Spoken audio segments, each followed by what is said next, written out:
Hi, I'm Anita Burns, and thanks for joining me today.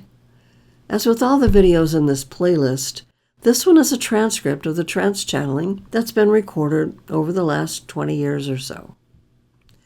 This time, it's about the concept that all things in the universe are one. Now, as a spiritual seeker, you probably have come across this belief system before. It is an ancient one, after all. But is it the real thing? Or is it myth? Or is it just something you bask in to allow momentary peace as you go through your day? Well, I believe it's more than that.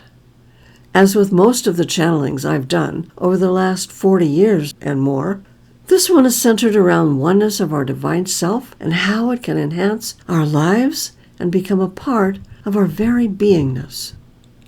Now, as usual, the light being sources that channel through me are down to earth, practical and straightforward, in presenting the highest and best path for each of us. I hope this video will be inspiring, thought-provoking, and create both answers and questions about who you really are beyond your personality self and your physical being. Thanks. Although as a spiritual seeker you might often hear the words, "All things in the universe are one." Does it sink in? Does it get applied in a real way in your life? Or is it just something you allow your feel-good centers to bask in for the moment, then forget about as you go through your day?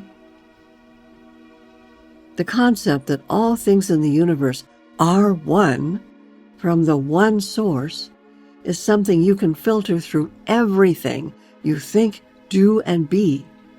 It will change your life. It will free you. It will give you comfort, empowerment, and peace. All things in the universe are one, and yet there's an awesome order and structure in its existence. This order is an intricate complexity that can be difficult for the unawake and unaware spiritual seekers, who are often lost and confused by spiritual and religious teachings that seem loaded with contradictions. For some people, it is easier to lay back and be told what to do, what is right and what is wrong, that there is a Savior who will lead them beside still waters. How relaxing to let it be someone else's problem and responsibility to ease your pain. But this is a dead-end road. Ultimately, however, you will awaken, smell the roses, as it is said, when you realize that you are the one who makes or breaks your life. How? By your decisions, your actions, by your thoughts, feelings, beliefs, and fears. Learning. This is not always an easy road, but a necessary one. It is one of connecting to your true inner wisdom, discerning your truth from your emotional desires and fears. Be cautious, though, about trusting what you hear and read. When you read esoteric, spiritual, or New Age literature, attend classes, or listen to lectures, keep in mind that unless the material is channeled directly from a high source or presented by someone who has made a strong connection to the clear light of wisdom and truth, the information must go through the author's or the speaker's mental filters of understanding and interpretation. Take from all books, readers, teachers, and psychics only what you feel is right for you, and keep the rest in a mental neutral space until you can either verify its correctness or redefine it to your understanding of it. Still, do not reject out of hand information that you don't understand, or that somehow negates a previous belief, but keep it in a space of maybe or wait and see. Beliefs must be held loosely. Only use them until something else proves to be a better tool for progress. As you grow and move along on your path of unfoldment, you'll gain more and more ability to discern the word of the source from the word of human mind and emotions. This path of unfolding can be likened to an old computer game titled Find the Wumpus, and we've spoken on this before. A mythical creature is hiding in an underground cave with many rooms and passageways. The map of the Wumpus's abode is kept secret. When playing the game, you move through the cave looking for the Wumpus. This would be easy if it were not for the fact that only the part of the cave you are in at the moment is revealed to you visually. You only see a piece at a time, and it is up to you to learn the complete map of the Wumpus's cave.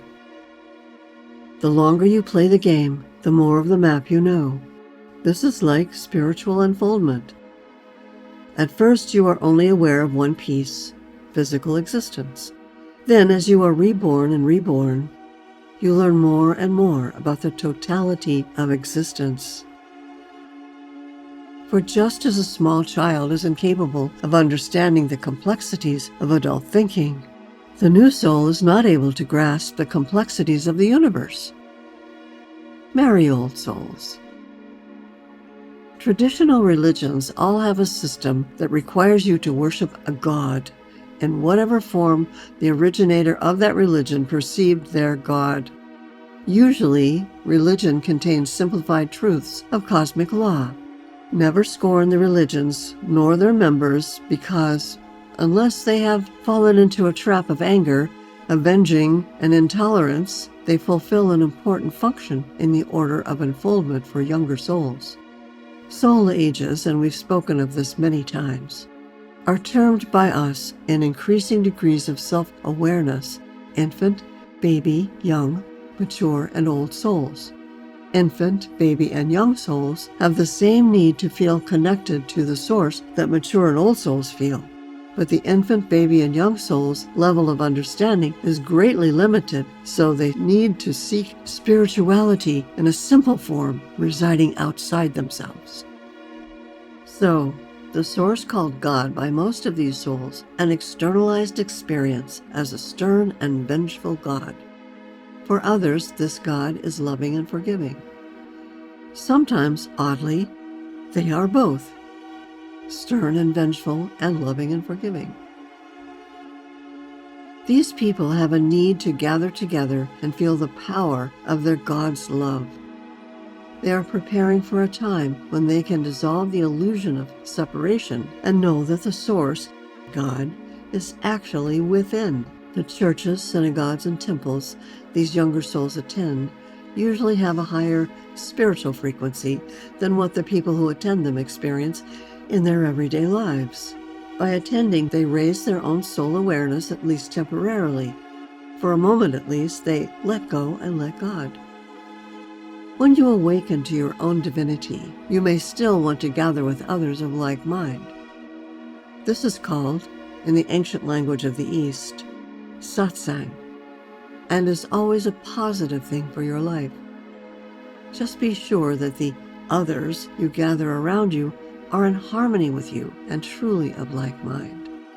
Never be afraid to leave old acquaintances and old friends behind if they no longer nourish your life and your spirit. You can be of better source to them if you let go and let God, or as we prefer, the Tao. It is the source of all, driving everything, both tangible and intangible. That is all we have to say at this moment. Thank you for listening. Namaste.